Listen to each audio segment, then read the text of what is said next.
মায়ের রিয়াকশন দেখার জন্য আমাকে এত ভয় লাগছে। আমি জানি আমাকে ঝাঁটার বাড়ি দেবে। তোমার জন্য একটা সারপ্রাইজ আছে। বাইরে লাইটটা জ্বালাও, বাইরে লাইটটা। আমাদের তুই আর মাথাটা খেয়েছিল।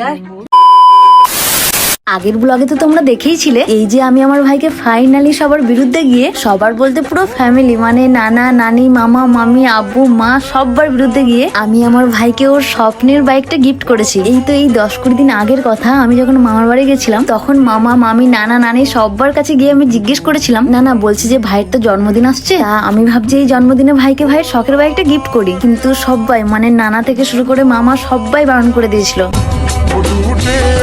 আর আমিও সেই মুহূর্তে ভেবেছিলাম যে ঠিক আছে বড়রা যখন বারণ করছে তাহলে আর দেবো না। কিন্তু তারপর বিশ্বাস করো এই যে আমার ভাইয়ের মুখের দিকে তাকিয়ে আমি কেন জানি না নিজেকে আটকেই রাখতে পারলাম না। আর ঠিক তারপর থেকেই আজকে 2 দিন হলো আমার সঙ্গে নানারা বা মামারা কেউ ঠিক করে কথা বলেনি। আর এদিকে আমার ভাইকে দেখো, ভাই পুরো বাইক পেয়ে আমার পায়ে পড়ে গেছে। আরে বোকা ছেলে, আমি তোর জন্য সবকিছু করতে পারি, তোর ভালো থাকার জন্যই তো আমি এত কিছু করছি। তো যাই হোক, আজকের ব্লগটা হলো এই যে ভাইয়ের শখের বাইকটা মাকে প্রথমবার দেখানোর পর আমার মায়ের রিয়াকশনটা আসলে কেমন থাকে।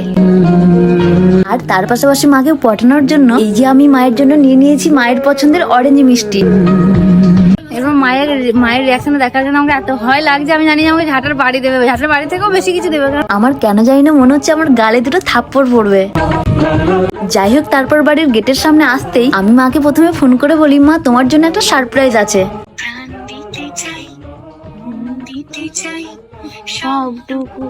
হ্যালো হ্যালো, কোথায়? ঘরে। তোমার জন্য একটা সারপ্রাইজ আছে। হ্যাঁ, কোথাও শোনা যাচ্ছে না। কি সারপ্রাইজ? কি সারপ্রাইজ? হ্যাঁ দাঁড়া বলছি, দরজাটা খুলো। দরজাটা খুলো, এবারে লাইটটা জ্বালাও, বাইরে লাইটটা। মানে আমি যে এতটা ল্যাল হয়ে যাবো আমি কোনোদিন ভাবিনি। আমার মাকে খবর দেওয়ার আগে মায়ের কাছে ঠিক খবর চলে গেছে যে আমি কারোর কোনো কথা না শুনে ভাইকে বাইক দিয়ে দিয়েছি। আর এদিকে আমাকে দেখো, আমি তখনও জানি না যে মা সবটা জানে। আর তার উপর আমার মাথায় আবার একটা বাজ পড়ে যখন আমি আমার আব্বুকে দেখতে পাই। আব্বু তো গেছিল আজ 4 দিন ধরে বাইরে গাড়ি চালাতে, তাহলে বাড়ি কি করে আসলো আমি তো সেটাই বুঝে উঠতে পারলাম না। আমি ওখানে এমন ভাব করছি যেন আমি কিছু করিনি।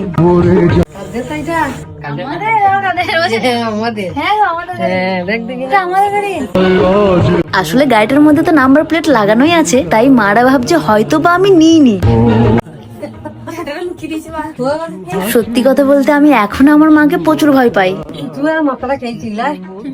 ও জানতো না, ও সত্যি জানতো না। ও মানে কেন্দ্রেছে তোর কাছে, কেন্দ্রেছে তো বটেই, ও জানতো না। আমি ওকে একটা কথাই বললাম যে দেখ ভাই তুই যা করছিস তোর সব মিটেছে, এই যে আমার মায়ের আবার সব মিটে। আমি তো আমার ভাইয়ের সামনে মিটেছি, ভাই আবার তোমাদের সামনে মিটবে, বুঝতে পারলে তো?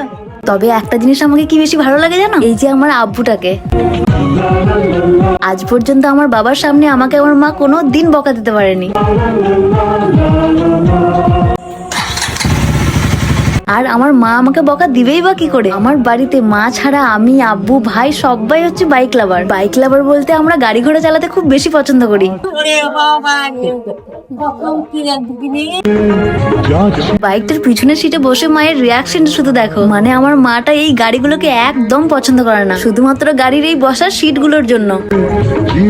এবার কেমন লাগলো গাড়িটা? খুব সুন্দর। তোমার গাড়িটা থেকে সুন্দর, ওইটা থেকে সুন্দর। আসলে আমার আব্বুর বাইকটা প্রচুর ভারী। আমার উপরে তোমরা গিফট করে পেয়ে যাচ্ছ, ভালো ভালো তোকে বড় গিফট তোমার নিয়ে এর থেকে গিফট আছে। হ্যাঁ এইটা হচ্ছে গর্ব। ভাই আজকে বাবা ও জানি না আমার গাড়িটা কেনে মানে হাত মুছছে না মুছছে বিচিতে কথা হাতটা মুছছে। আমি তো ভাবিনি যে সব থেকে বেশি এটাই পছন্দ হবে, বাকি সব গাড়িগুলো থেকে বলছে এটাই ভালো। আমি যদি কোনো কারণে কোনোদিন 10টাও গাড়ি কিনি, আমার আব্বু হয়তো তখন একটু বকলেও বকতে পারে, কিন্তু তারপর সেই গাড়িগুলোকে নিয়েই অনেক বেশি খুশি হবে। কেননা আমার আব্বু গাড়ি চালাতে অনেক বেশি ভালোবাসে। মানে আমি যখন জন্ম নিইনি তার আগে থেকে আমার আব্বু গাড়ি চালায়। আর আমার বয়স এখন হলো 23 বছর, তার মানে আমার আব্বু বলতে গেলে 25 বছরেরও বেশি গাড়ি চালাচ্ছে। আর এই 25-30 বছর গাড়ি তারাই চালায় যারা আসলে ড্রাইভিং বা গাড়িকে অনেক বেশি ভালোবাসে। এদিকে আমি আর আমার ভাই পুরো আব্বুর মতো হয়েছি। মানে আমাকে যদি কেউ বলে দিন রাত গাড়ি চালাতে, আমি তাই চালাবো। অবশ্য আমি এখনো চালাই, আর মেয়ে হয়ে গাড়ি চালাই বলে আমাকে তো কম গালাগালি খেতে হয় না। মানে তোমরা যদি কেউ কোনোদিন আমার সঙ্গে দেখা করতে আসো, তাহলে এমনি আমাদের এদিকে আশেপাশে কাউকে জিজ্ঞেস করবে যে ওই সানিয়া বলে মেয়েটা কেমন গো, তারপর শুধু দেখবে আমার নামে ঠিক কি কি বলে।